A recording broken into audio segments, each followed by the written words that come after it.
Control and coordination in living organism. Control and coordination body के किस organ के under आता है? किससे होता है?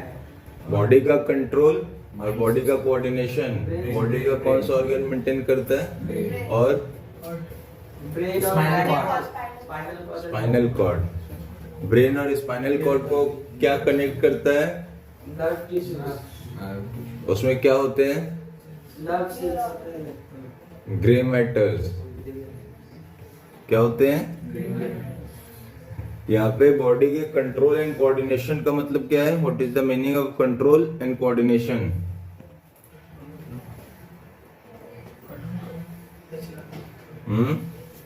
कंट्रोल एंड कोऑर्डिनेशन एक साथ क्यों नहीं दिया है? कंट्रोल और कोऑर्डिनेशन अलग अलग क्यों लिखा है?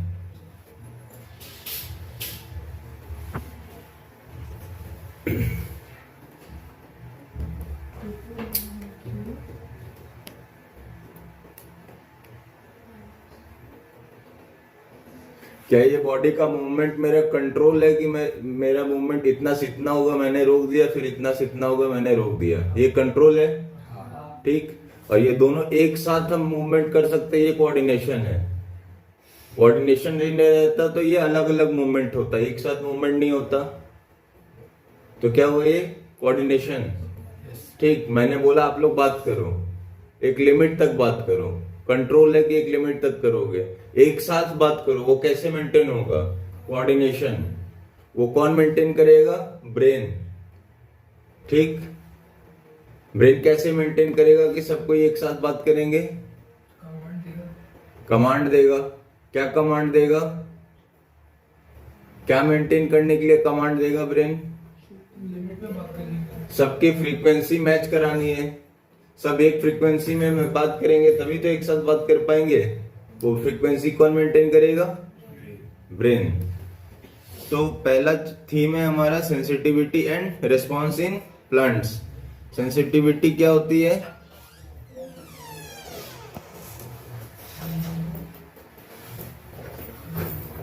What is sensitivity?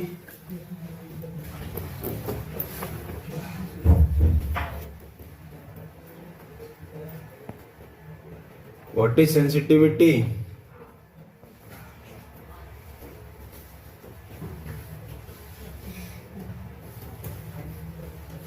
सेंसिटिविटी क्या होती है?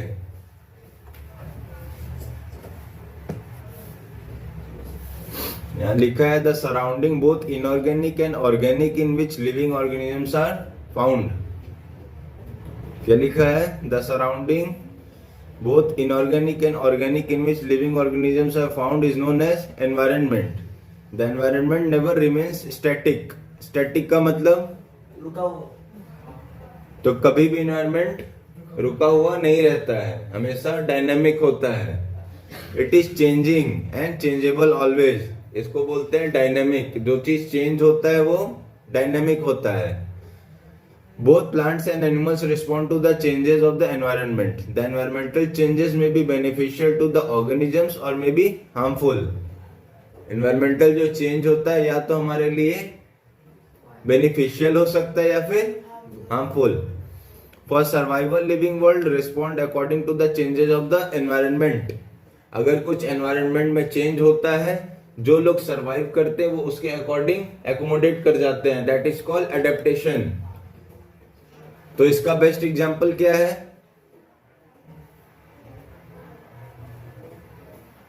जुरासिक पार्क कितने देखी है मूवी? सब लोग। वो क्यों मरते हैं? तो चेंजेस होता है, वो अडेप्ट नहीं कर पाते हैं, वो मर जाते हैं। ठीक है ना? और जो लोग अडेप्ट कर जाते हैं वो लोग बच जाते हैं। जिराफ का नेक किसने देखा है? क्यों इतना लंबा होता है वो? जिराफ का नेक इतना लंबा क्यों होता है? तो वो ट्री से लीव्स खा सके। वो उसका प्रोसेस क्यों बना वैसा? क्योंकि उसको अडेप्ट करना है, वरना वो खा ही नहीं पाएगा, है ना? तो वो सरवाइव कर गया। और जो चीज सरवाइव नहीं कर पाती है वो नहीं रह पाती है. This process of responding to change environment is called sensitivity. और इस चेंज इन्वायरमेंट के पास सामने जो हमारा रिएक्शन होता है यही क्या कहलाता है? सेंसिटिविटी. नॉर्मल टर्म में सेंसिटिविटी हम लोग कब बोलते हैं? मान लो बहुत ठंड पड़ रही है, उसी में किसी को ठंड नहीं लग रही, किसी को ज्यादा लग रही. एक टेम्परेचर है 19 डिग्री, मान लो अभी यहाँ पे 19 डिग्री टेम्परेचर है. ठीक, कोई एक यहाँ पे आया नॉर्मल शर्ट पहन के, उसको ठंड नहीं लग रही. कोई यहाँ पे आ गया 2 जैकेट पहन के, उसको ठंड लग रही. That means he is very sensitive to temperature.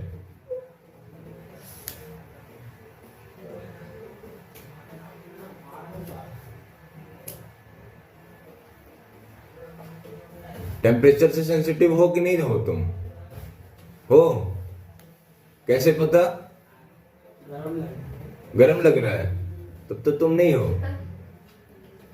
बाहर ठंडा लग रहा है. बाहर ठंड लग रही थी ना, और यही जब ज्यादा गर्मी पड़ता है तो तुमको ज्यादा गर्मी लगती है. लेकिन एक टेम्परेचर हो गया मान लो 28, तुम उसमें नॉर्मली घूम रहे हो और किसी को पूरा पसीना आ रहा है, तो वो क्या है? Sensitive to hot temperature. Living organisms perceive immediately the changes and respond to the changes. Living organisms क्या करते हैं? Changes को perceive करते हैं. Perceive मतलब अपना लेना. And the changes and respond to the changes.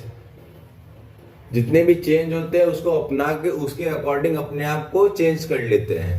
Perception is the result of chain of the activities starting from the organs which receive these changes are known as receptors. क्या लिखा? Perception is the result of chain of activities. Perception मतलब what is the meaning of perception?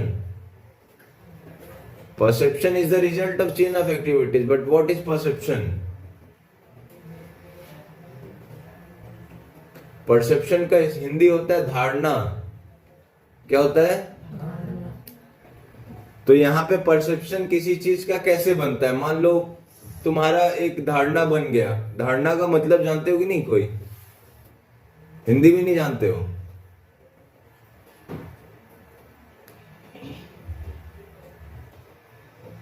आप लोग class में आते हो, ठीक है, सबके मन में एक परसेप्शन है दैट मैं बहुत क्वेश्चंस पूछता हूं. ऐसा बन सकता है, इसको बोलते हैं धारणा. ये क्या है? परसेप्शन है आपका. मान लो ये है, ये सोच लेगा मन में कि बार बार हमसे पूछते हैं कि मेरा बुक कहाँ है. ये इसका परसेप्शन है. तो ये रिजल्ट किसका है? Result of chain of activities. मतलब मैं बार बार पूछ रहा हूं, इसलिए इसका रिजल्ट है. ये इसका परसेप्शन बन गया. तो कोई चीज एनवायरनमेंट में बार बार होगी तो वो एक परसेप्शन बन जाएगा. मान लो डेली डेली भूकंप आने लगा तो सबके मन में हो जाएगा ना, चलो आज भी तो भूकंप आना ही है, रेडी हो जाओ. Starting from the organs which receive this changes are known as receptors. तो जिसके मन में ये परसेप्शन बनता है वो क्या कहलाता है? Receptors. The energy that activates a part of our body for perception is known as stimulus. The energy that activates the part of our body for perception is what? Is known as stimulus. ठीक है, stimulus word हम लोग और कहां पढ़े थे? Stimuli कहां पे पढ़े थे?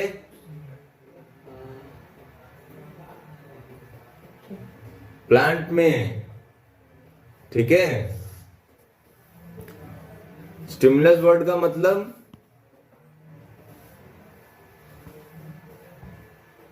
What is the meaning of stimulus? Physiological change है ना.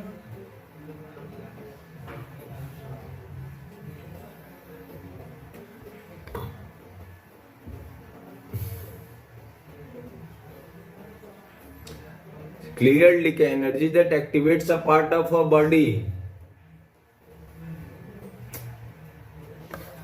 Stimulus is a type of energy, क्योंकि हम लोग ऑर्गेनिजम्स का बात कर रहे हैं. It is defined as any change in the surrounding that is capable of causing an active response by the living system and is referred to as stimulus, that is stimuli.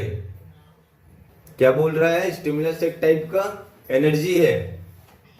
It is defined as any change, कोई किसी भी प्रकार के change को हमारे आसपास के surroundings में जो कैपेबल हो क्या करने के लिए, चेंज करने के लिए। क्या? एनवायरनमेंट, ठीक है, जिससे किसी भी टाइप की एक एक्टिविटी कॉज हो सके, ठीक, that is called stimulus. Stimulus may be external as changes of the intensity of light, temperature, mechanical and pressure changes, etc. or internal as water, food, excretory substance, gas, etc. ठीक है, these are internal stimuli। तो stimulus जो होते हैं या तो external भी हो सकते हैं या फिर internal भी हो सकते हैं। एक्सटर्नल स्टिमुलस में दिया हुआ है लाइट, टेम्परेचर, मैकेनिकल। लाइट का एग्जांपल, लाइट तो सन से आ रहा है, उसका एग्जाम्पल क्या हुआ जो एक स्टिमुलस कॉज कर सके?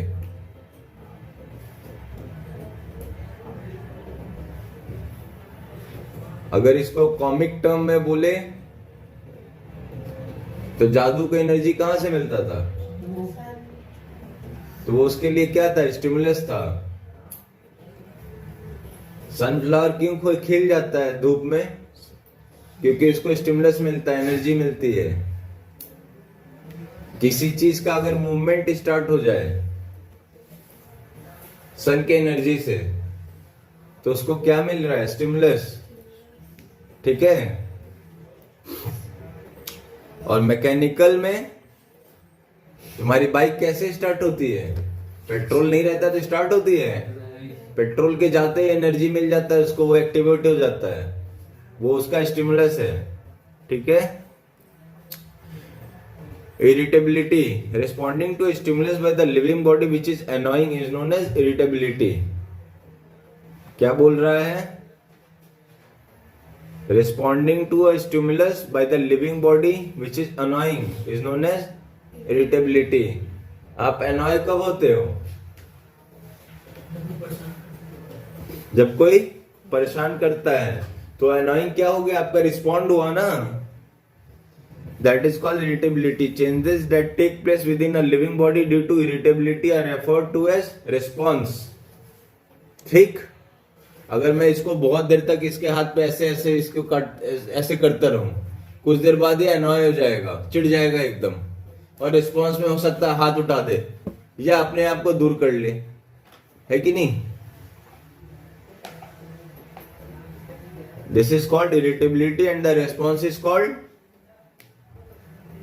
responses, ठीक।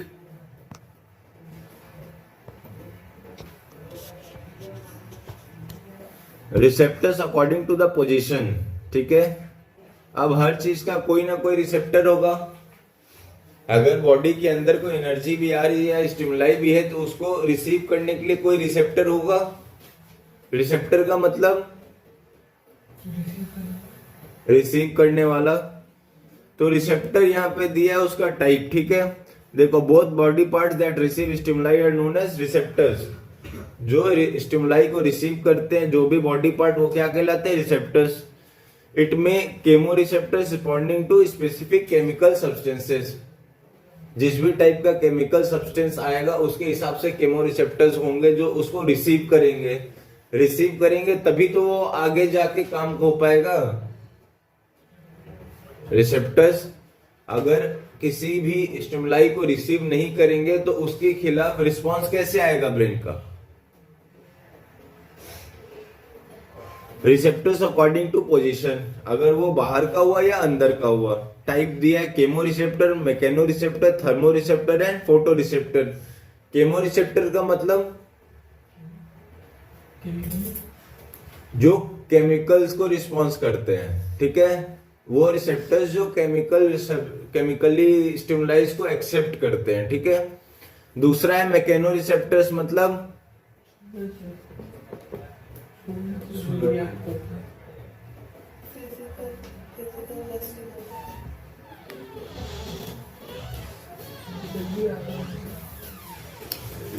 Thermoreceptors mean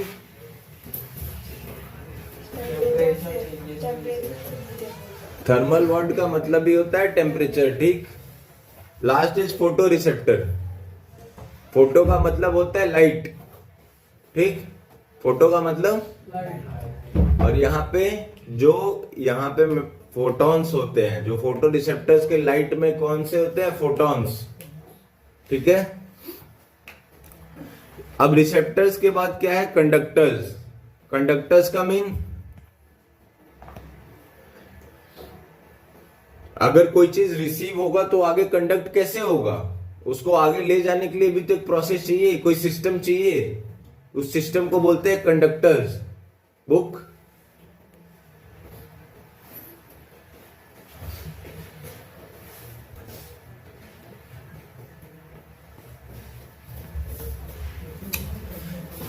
What are conductors? One who transmit stimulus from receptors to different body parts are known as conductors. Nervous system is higher animal act as conductor. Nervous system हमारे body का conductor के जैसा काम करता है. All signals are received by the brain and act accordingly. सारे signals को receptors receive करके ब्रेन के पास लेके जाते हैं और ब्रेन उसके अकॉर्डिंगली कमांड देता है what to work and what not to work. Conductors. फिर क्या आया, effect of organs. Organs which give effects are as follows, environment, stimulus, receptors, nervous system. ये क्रोनोलॉजी है, ठीक है. पहले एनवायरनमेंट है, एनवायरनमेंट से क्या आएगा, वो स्टिमुलस कहाँ जाएगा, रिसेप्टर्स के पास. रिसेप्टर्स क्या है, नर्वस सिस्टम क्या करेगा,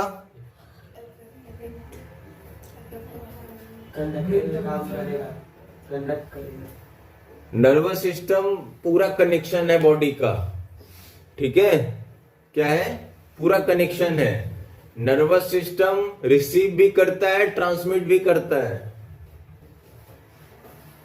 ब्रेन के पास कोई जाएगा तो ब्रेन के पास से जो कमांड जाएगा वो भी तो नर्वस सिस्टम के ही थ्रू जाएगा ना, ठीक. और वो कमांड जो जाता है वो इफेक्टर ऑर्गन्स के थ्रू निकल जाता है, बट इफेक्टर ऑर्गन्स में भी तो नर्वस सिस्टम ही रहेंगे. अब दिया how plants respond to stimuli. Plant कैसे रिस्पॉन्ड करते हैं स्टिमुलाई को. As most of the plant remain fixed in the soil so the response to stimuli are not so pronounced as those of animals. What is the meaning of pronounced. Pronounced का मतलब क्या है, ये बोल रहा है बहुत सारे प्लांट तो सॉइल के अंदर ही रहते हैं, तो उनका जो रिस्पॉन्स रहता है वो बहुत प्रोनाउंस्ड नहीं रहता है. प्रोनाउंस्ड का मतलब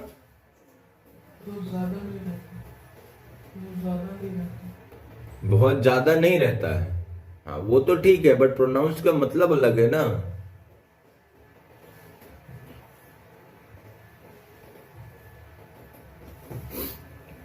वर्ड का मीनिंग पता करके आना इसका, प्रोनाउंस्ड का. Moreover, they have no nervous system to conduct the stimuli, so there is no quick conduction of stimuli. The response to stimuli is related to growth and movement only. तो ये क्या है, static है, क्योंकि stimuli का जो response है वो बस ग्रोथ और मूवमेंट तक ही लिमिट है, उससे आगे नहीं है रिस्पॉन्स, क्योंकि उसके पास ब्रेन नहीं है, नर्वस सिस्टम नहीं है प्लांट के पास. तो क्या कर सकता है, बस ग्रोथ और मूवमेंट, ठीक है. छुई मोई प्लांट का नाम सुने हो. छुई मोई प्लांट क्या करता है, छूने पे रिएक्ट करता है, छूने पे रिएक्ट कर देता है. तो उसके पास कोई स्टिमुलस जा रहा है तो वो रिएक्ट कर रहा है, उसको क्या लगता है कि उसको खतरा है, ठीक. In plants stimuli are transmitted through hormones. Plants में स्टिमुलाई किसके थ्रू ट्रांसपोर्ट होते हैं, hormones. Hormones play an important role in coordination among different parts of the plant body. Turgor pressure plays an important role in the transmission of impulses. As for example in mimosa pudica, that is called Bengali lajja Batil Lata, I don't know. Leaflets when touch droops down to the अच्छा. When leaflets when touch droop down due to disturbance in the tertiary pressure. ठीक है. टर्जर pressure क्या होता है plant में? Yes,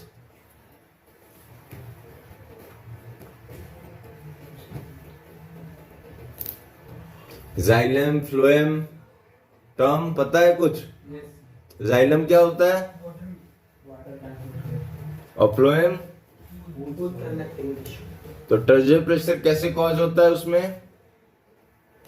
root से पानी पहुंचाते हैं Why he is the only one answering in this class?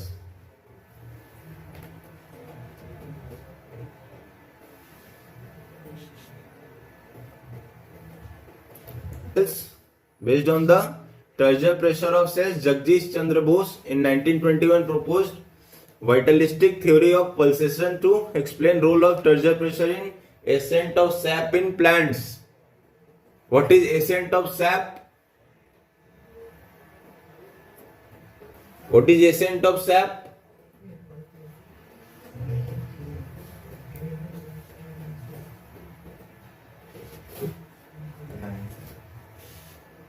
Accent का मतलब होता है ऊपर जाना. एसेंट मतलब ऊपर की तरफ. सैप मतलब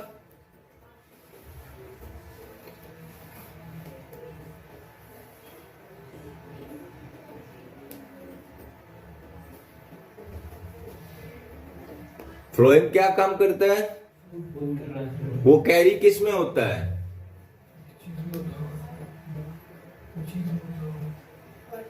जिसमें होता है उसको सैप बोलते हैं. तो उसका जब एसेंट होता है तो किसके थ्रू होता है? टर्जर प्रेशर के थ्रू होता है. फ्लोएम में टर्जर प्रेशर कॉज होता है, वही एसेंट ऑफ सैप कहलाता है. ऊपर की तरफ जाता है अलग अलग पार्ट्स में.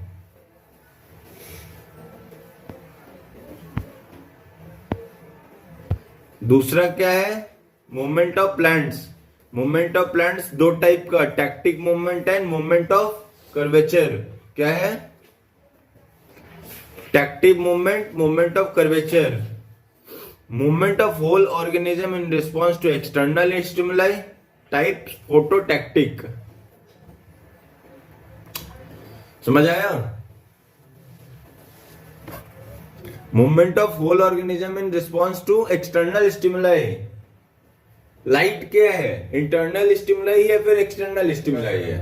एक्सटर्नल स्टिमुलाई है. तो उस किसी भी प्लांट का अगर मूवमेंट लाइट के अकॉर्डिंग हो रहा है तो वो मूवमेंट क्या कहलाएगा? Tactic movement. टैक्टिक वर्ड का मतलब होता है क्या?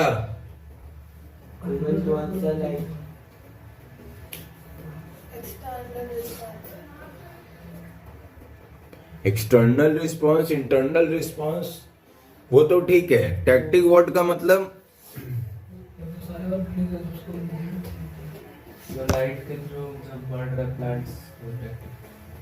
अच्छा. और मैकेनिकल कोई रिसेप्शन हो गया उसके थ्रू बढ़ेगा तो फिर क्या कहलाएगा वो? हाँ,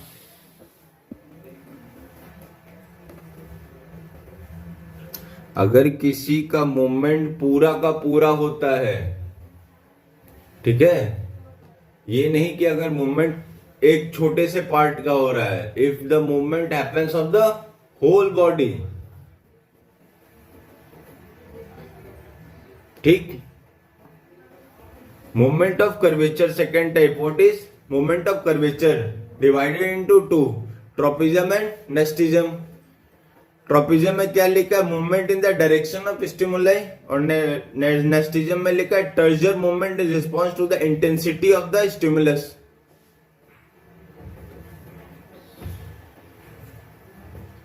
ट्रोपिज्म में बोल रहा है movement in the direction of stimuli.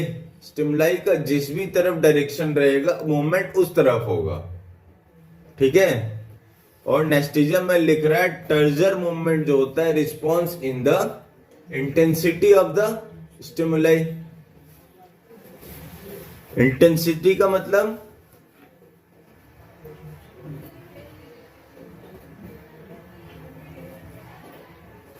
Intensity means physics पढ़ते हो कि नहीं आप लोग? इंटेंसिटी वर्ड का मतलब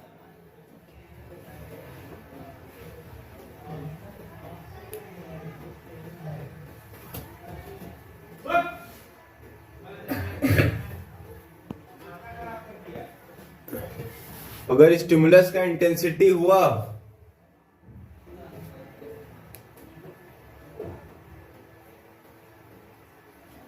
टर्जर मूवमेंट की वजह से क्या हो रहा था? एसेंट ऑफ सैप, ठीक।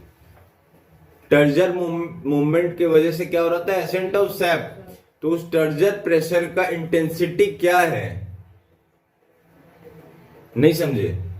उस टर्जर मूवमेंट का, वो जो मूवमेंट हो रहा है उस प्रेशर की वजह से, उस प्रेशर का इंटेंसिटी क्या है? कितना प्रेशर लग रहा है, कितना नहीं लग रहा है, उसके हिसाब से इसका मूवमेंट होगा।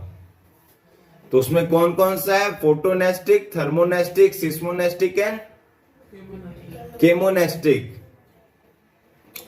फोटोनेस्टिक मतलब फोटॉन्स की वजह से, दैट इज लाइट। थर्मोनेस्टिक, सिस्मोनेस्टिक और chemoreceptors. What is tactic movement? Written here, movement of whole organism in response to external stimulus. Example दिया है फोटोटैक्टिक का। एग्जाम्पल्स हमेशा माइंड में रखना है, ठीक है? क्या रखना है? Example. External stimulus is light, example chlamydomonas, euglena, volvox etcetera. Nastic movement, plant movement caused by diffuse non-directional but depending on the intensity of stimulus, it is generally a growth movement. Nestic movement is non-directional, non-directional, जिसका कोई direction नहीं है। अगर कोई stimuli उसको मिल रहा है लेकिन उसका मूवमेंट कोई किसी डायरेक्शन में नहीं हो रहा है, किसी भी डायरेक्शन में वो जा सकता है। कोई कोई प्लांट होता है ना, उसका ग्रोथ होता है, तो कुछ प्लांट अपना सीधा ग्रोथ करते हैं, लेकिन किसी किसी प्लांट का कुछ पता नहीं रहता, वो किधर भी निकल के ग्रोथ कर लेता है,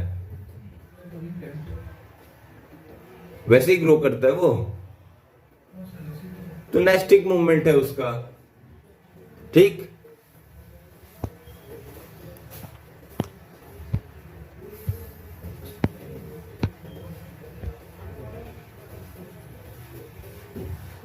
अब ये सब जितना है इसका सबका आप लोग एग्जाम्पल पढ़ लेंगे, ठीक है?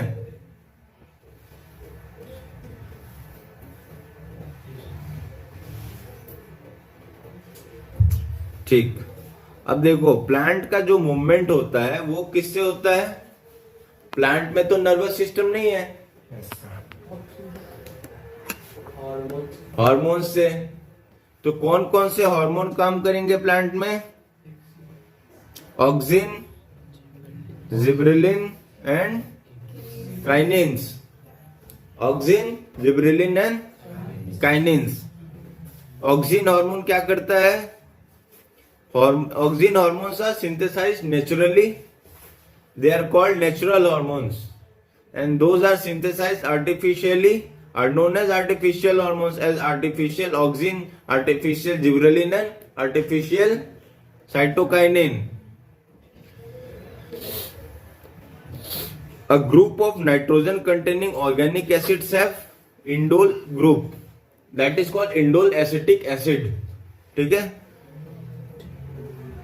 And functioning as growth promoting substance are collectively called auxins. इस हार्मोन में क्या प्रेजेंट है? ऑक्सिन में nitrogen containing organic acids. Nitrogen containing मतलब नाइट्रोजन बेस रहेगा उसका, ठीक। हैविंग इंडोल ग्रुप, जिसको IAA बोलते हैं, indole acetic acid, indole group रहेगा उसमें। केमिस्ट्री में बहुत सारे ग्रुप्स होते हैं, ठीक है? तो किसी भी सब्सटेंस के फॉर्मेशन के लिए एक बेस चाहिए होता है। नाइट्रोजन बेस और किसमें था?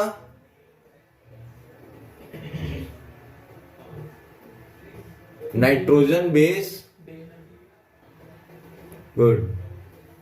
नाइट्रोजन बेस किसमें था? उसमें क्या था? एक प्यूरिन बेस था, एक पायरिमिडिन बेस था। तो किसमें था nitrogen?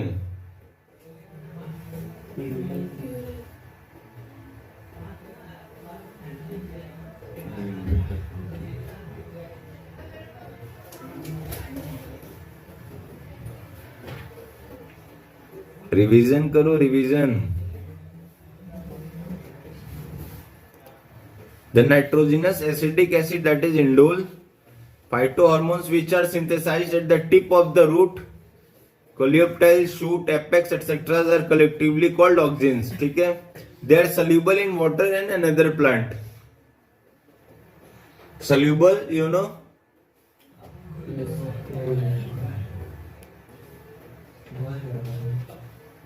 Sources in higher plant, auxins are synthesized in the meristematic tissue. ये बहुत इंपॉर्टेंट एमसीक्यू आता है। जब नीट का एग्जाम देते हैं ना तो वहां पे भी आता है ये। ऑक्सिन्स कहां से सिंथेसाइज होते हैं? कौन से टिश्यू से? ये कौन सा टिश्यू है? Meristematic tissue at the growing apices of the stem. Apices means tip. Chemical nature, it is a group of nitrogen containing organic acids having indole group and the auxin is the indole acetic acid.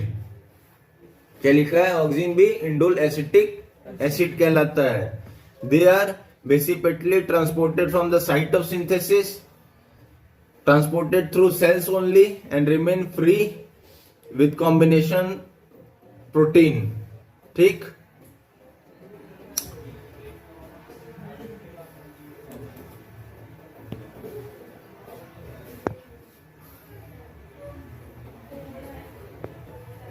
Oxygen का function क्या है? Major and minor functions. ठीक है? Cell division, cell elongation, growth of apical bud. Auxin initiates nuclear division, so control cell division. As a result meristematic cell divides profusely. Nuclear division का phase क्या कहलाता है? कौन से फेज में nuclear division होता है? कैरियोकाइनेसिस। और साइटोप्लाज्म का डिवीजन क्या कहलाता है?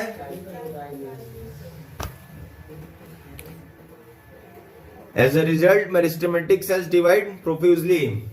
Now the second function is cell elongation. Cell elongation auxin कैसे कॉज करेगा? सेल वॉल्स को सॉफ्ट कर देगा और सेल एलोंगेशन कराएगा। Growth of apical bud, auxin promotes the growth of apical bud at the expense of apical and lateral bud, thus apical dominance occur. समझ आया? Oxygen क्या कर रहा है? प्रोमोट कर रहा है growth of apical bud at the expense of apical and lateral bud. Auxin क्या कर रहा?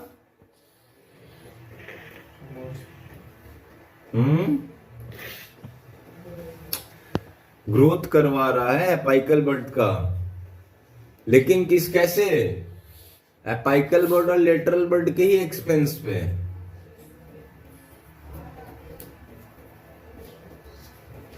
क्वेश्चन?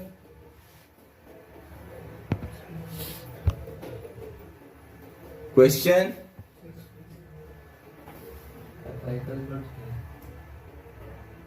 बड का एपिकल पोर्शन एपिकल बड कहलाता है, जो उसका टिप होता है।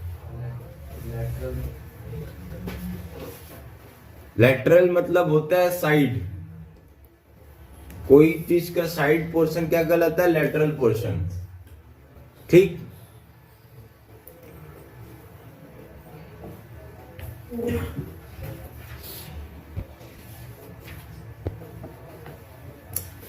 फिर क्या है? Control of movement, movement of curvature like geotropism, phototropism etcetera is controlled by auxin. What is geotropism? Geotropism क्या होता है? Movement towards gravity. ठीक, कोई प्लांट अगर नीचे की तरफ लटकने लगा और लैंड की तरफ आने लगता है ना, बहुत सारे का स्टेम्स वगैरह, तो टुवर्ड्स किधर आ रहा है? ग्रेविटी की तरफ। ये कंट्रोल कैसे कौन करता है? Auxin. Formation of fruits, normal fruit formation and seedless fruit formation by parthenocarpy also controlled by auxin. What is parthenogenesis? Parthenogenesis क्या है?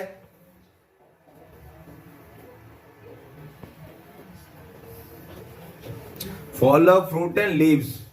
Easily shedding of fruit and leaves are controlled by auxin. Not easily, sorry. Early shedding of fruit and leaves are controlled by auxin. समझ आया point ये? Shedding of leaves मतलब पत्ते या fruits जल्दी गिरेंगे कि नहीं, इसको कंट्रोल कौन करता है? ऑक्सिन।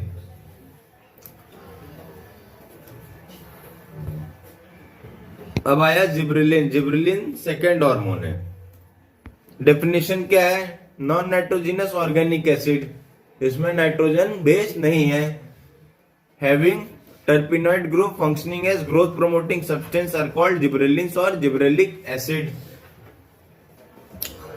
नेचर क्या है? Group of plant growth hormones obtained from the extract of fungus Gibberella fusicorol is known as gibberellins, that is GA. The name was given by Yabuta and Hayashi. Name was given by Yabuta and Hayashi.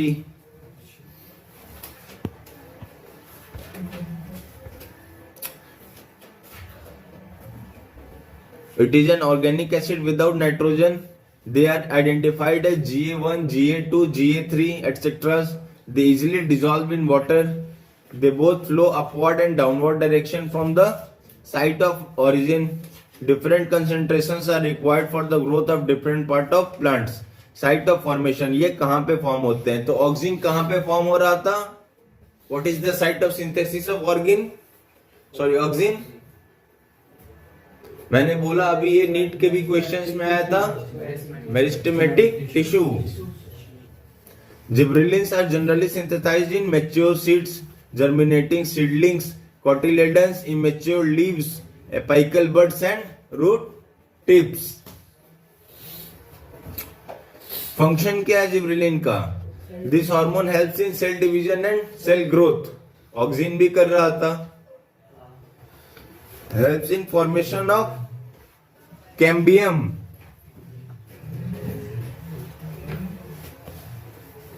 Cambium क्या है?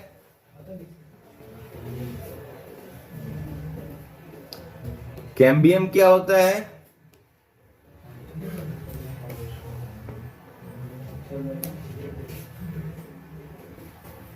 Fruits के अंदर जितना उसका खाने का material हम लोग खाते हैं, that is called cambium. Woods के अंदर भी, अगर वुड बाहर से तो वुड दिखता है, अंदर में उसका जितना पूरा मटेरियल होता है वो क्या कहलाता है? कैम्बियम। ठीक है, तो ये क्या बोल रहा है? उसके फॉर्मेशन में हेल्प करता है। Promotes elongation of internodes and as a result of stem increase in size. Internodes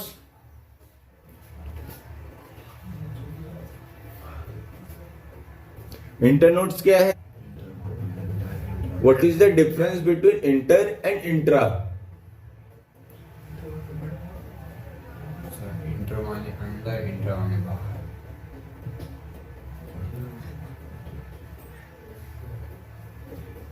inter का मतलब होता है किसी के बीच में, और इंट्रा का मतलब होता है विद इन, मतलब इनसाइड। ठीक, तो यहां पे क्या लिखा है, it promotes elongation of internodes.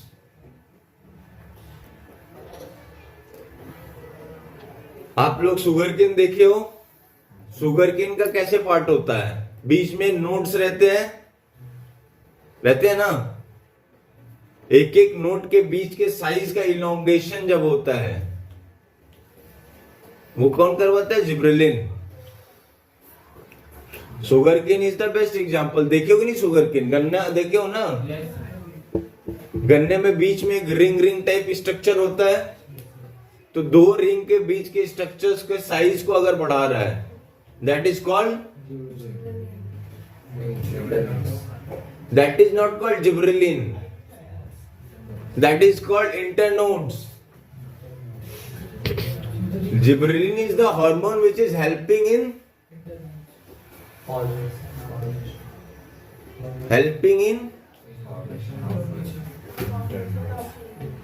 elongation of internodes. Formation नहीं, elongation. Formation is different and elongation is different. ठीक है, next is influences the growth of apical buds. influence करता है, डायरेक्टली उसको ग्रोथ नहीं करवाता, इन्फ्लुएंस करता है। ठीक, बढ़ने में भी कर सकता है, रुकने में भी कर सकता है। Leaves increase in size by the action of gibberellins, can promote development of fruit without seeds. Can promote development of fruit without seeds. Fruit without seeds are called, fruit without seeds are called, fruit without seeds are called, जिनके अंदर seed नहीं होता है उन falls को क्या बोलते हैं हम लोग,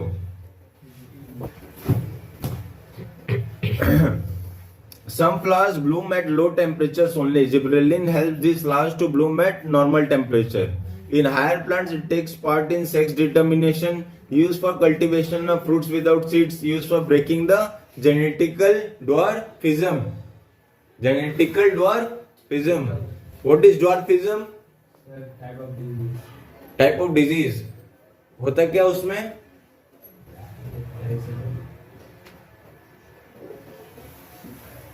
ड्वार्फ मतलब किसी चीज का साइज ग्रो नहीं हो रहा है, अगर वी कॉल इट ड्वार्फ। आप लोग नाट्य देखते हो ना, वो साइज ही नहीं रहती है, 3 फुट रहते हैं, 3.5 फुट, क्या बोलते हैं उनको, इनको बोलते हैं ड्वार्फ। ठीक है, सोर्स क्या है जिब्रेलिन का, generally synthesized in mature seed, germinating seedlings, immature leaves, apical buds, root tips and cotyledons. Characteristic क्या है, it is an organic acid without nitrogen, easily dissolve in water, from the origin they flow upward and downward. Origin से ये ऊपर भी जा सकते हैं, नीचे भी आ सकते हैं, सो ये मूवमेंट कहीं भी कर सकते हैं। फंक्शन,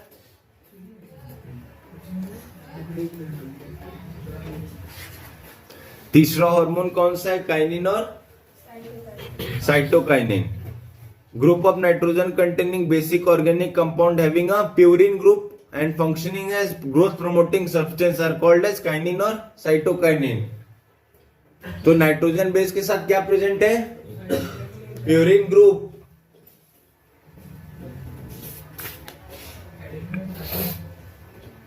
नाइट्रोजन बेस के साथ काइनिन में क्या प्रेजेंट है, प्यूरिन ग्रुप। ठीक, 2 ग्रुप होते हैं, purine and pyrimidine. C U Miller and his associate first isolated it from yeast extraction. कहां से आइसोलेट किए थे, ईस्ट से। In fact it was produce from the decomposition of DNA. तो ईस्ट के डीएनए को डिकम्पोज करके इन्होंने निकाला था। नेचर, नाइट्रोजिनस ऑर्गेनिक कंपाउंड है, ठीक है, taking part in cytokinesis of plant cell known as काइनेन्स।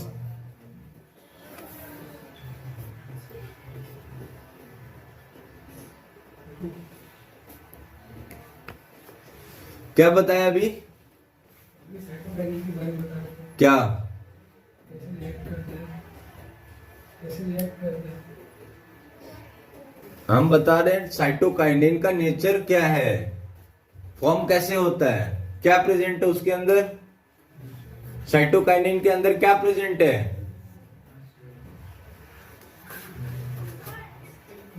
Cytokinin के अंदर क्या प्रेजेंट है?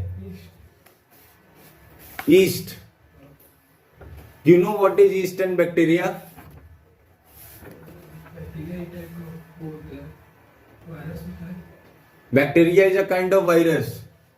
बैक्टीरिया वायरस होता है। वायरस क्या होता है? वायरस होता है। वायरस वायरस होता है। बैक्टीरिया एक प्रकार का वायरस है, ईस्ट एक प्रकार का बैक्टीरिया है। मैंने कब कही? अभी तो तुमने बोला, मैंने पूछा ईस्ट क्या है, तुमने बोला बैक्टीरिया। मैंने बोला बैक्टीरिया क्या है, तुमने बोला एक प्रकार का वायरस। तीनों के तीनों अलग डिफरेंट है। नेचर पूछ रहा हूं कि साइटोकाइनिन में क्या प्रेजेंट है। नाइट्रोजन बेस प्रेजेंट है और प्यूरिन बेस।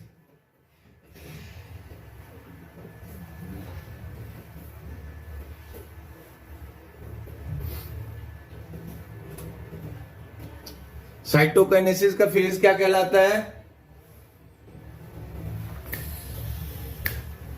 साइटोकाइनेसिस का फेज क्या कहलाता है?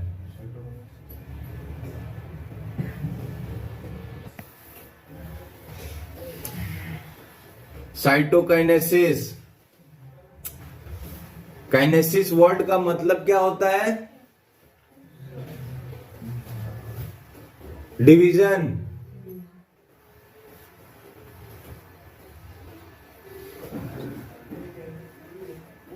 These hormones helps in the cytokinesis also. They active at the site of origin or may be conducted at different places where they take in cell division. They now move in any direction. They are soluble in water. Together with oxygen, they play an active role in cell division.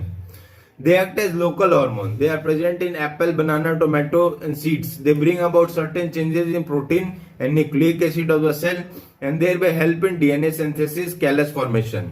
Site of formation क्या है gibberellin का? Kinins are synthesised in yeast, coconut water, germinating seeds, buds etcetera. Function takes part in the cytokinesis of plant cells. Cytokinesis of plant cells, they promote growth of the dividing cells. Division के बाद उसकी growth में help करते हैं. Help in germination of seeds. They inhibit the growth of apical buds. This one is the important function. What they do? Inhibit the growth of a apical bud. The other two hormone, what they do? They helps in the growth of apical bud. And this one is inhibiting. Inhibit मतलब रोक देना. ये रोकते हैं apical bud के formation को. They inhibits senescence. They inhibit senescence. Nobody is interested in knowing what is senescence. बढ़ने से नहीं है।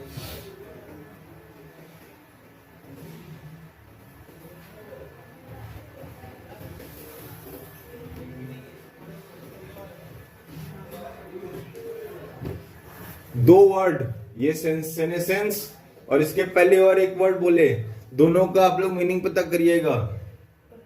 ये प्रोनाउंस और सेनेसेंस नोट कर लीजिए, मुझे याद रहेगा, नेक्स्ट क्लास में मैं पूछ लूंगा.